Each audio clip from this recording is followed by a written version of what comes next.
Magandang araw mga kaibigan. Bigyan natin ng reaction, opinion ngayon itong post ni Optic Politics at saka ni Professor Malo Tikia. Pinaliwanag nila ano yung nangyari. Kahapon yung deadline sa kampo ni BP Sara na mag-submit ng kanyang sagot doon sa akusasyon sa impeachment. Napakaganda po ang kanyang ginawang wise move. Nag-shift na po ang battlefield. Ito, sa post ni Optic Politics, sabi niya, ad cautelam, reply ni BP Sara, ad cautelam shifts impeachment battlefield. Vice President Sara Duterte's consolidated answer ad cautelam before the House Committee on Justice shift impeachment from political spectacle to constitutional combat by challenging the absence of ultimate facts. Her defense forces, her defense, yung mabugado niya, forces, yung pinersa, forces accusers to prove their claims, turning accusation into scrutiny and the impeachment arena into decisive test of credibility.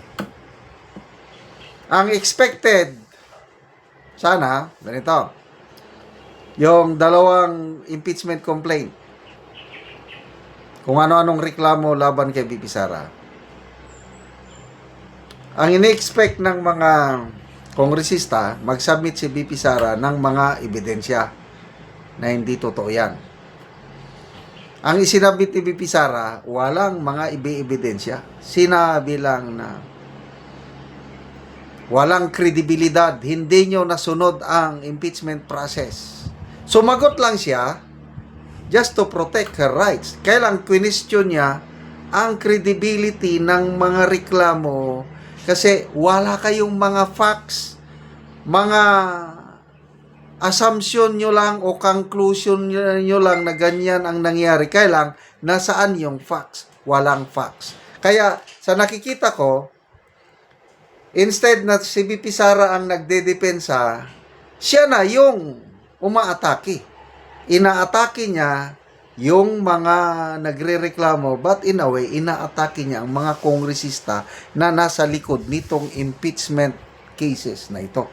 Ito, magandang paliwanag ni Professor Malo Tikia. Sabi niya, understanding the 15-page submission of consolidated verified answer ad cautelam by Vice President kahapon. The respondent does not concede the validity of the proceedings but responds anyway to protect her rights. There is something wrong. Hindi kayo patas sa inyong ginawa. Kasi yung pamantayan nila sa impeachment cases laban kay Pangulong Marcos Jr., hindi nila ginamit sa kanya. Magkaiba ang pamantayan. Ganon ang atake ni BP Sara. The key legal argument is the lack of ultimate facts. Yung reklamo, sabi ni BP Sara, wala kayong facts na naipresent. Kaya there is something wrong sa ginagawa nyo. Wow, ang galing. The Vice President's defense does not yet engage the substance of the accusation. Yung laman, wala pa. Kasi dapat ang pag-usapan yung laman, yung substance. Hindi pa niya yun tinatakel. Problema ninyo ang inyong procedure. Instead, it attacks the legal sufficiency and procedural fairness of the impeachment complaints before the House of Representatives. Ito. Is allegations lang yung nasa reklamo. Ultimate facts were not clearly presented. Yan ang birada ni BP Sara. Ano pa? Yung unequal treatment. Yung ginamit kay Pangulong Marcos Jr. na standard sa pagdetermine kasi no sufficiency of substance. Sabi nila kay Pangulo. May standard sila.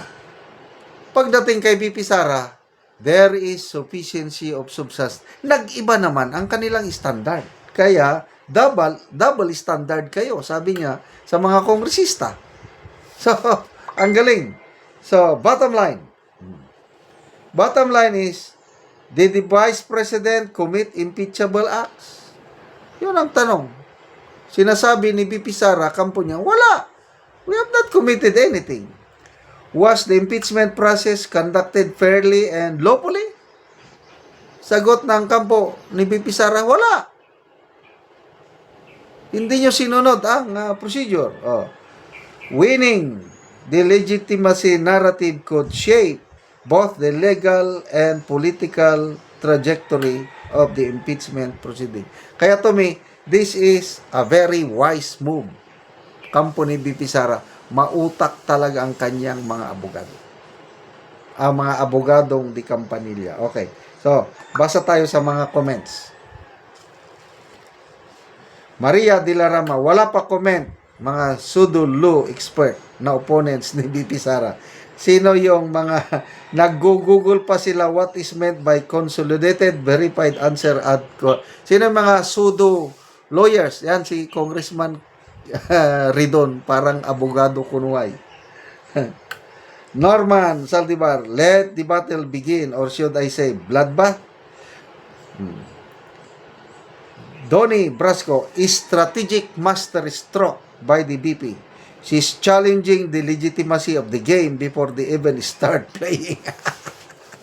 Wala. So, wala pang bloodbath ito Nothing has started yet.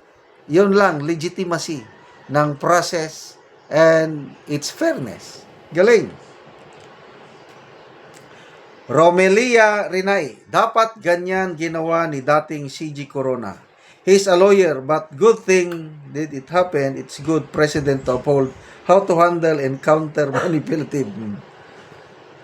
Cornel Bonco, simple euphemism for. To summarize, ang sagot ni BP Sara is, you're all hypocrites. Dapat standard kayo. Nagmamalinis kayo. Sabi niya, talagang nakaka-excite talaga itong ating future president. Salamat mga kaibigan sa inyong pagsubaybay sa ating channel.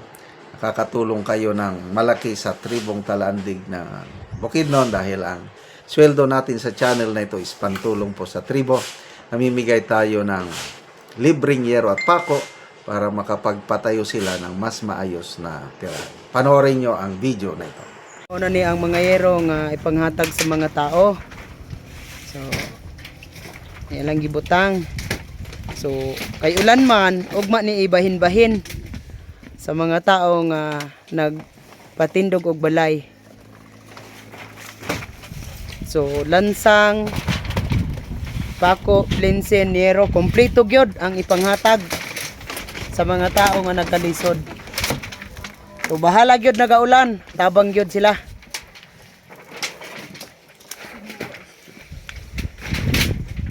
Kay dirni sa among lugar, dagan gyud nga pags.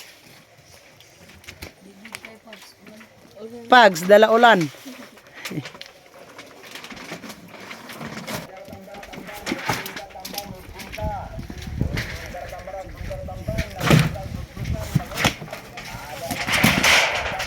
$390 kayero.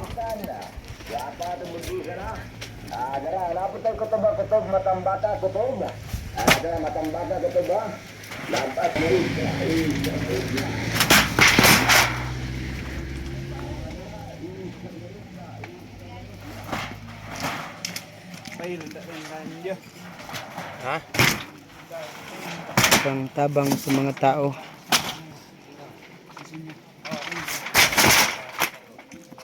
Nga mga daot na ang ilang balay. Marami.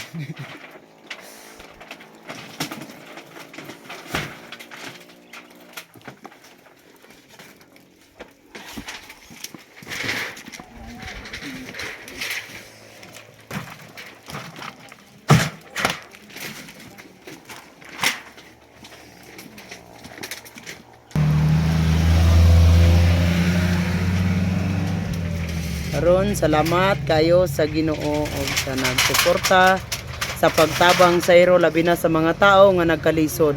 So makabalay na gyud sila tungod sa tabang.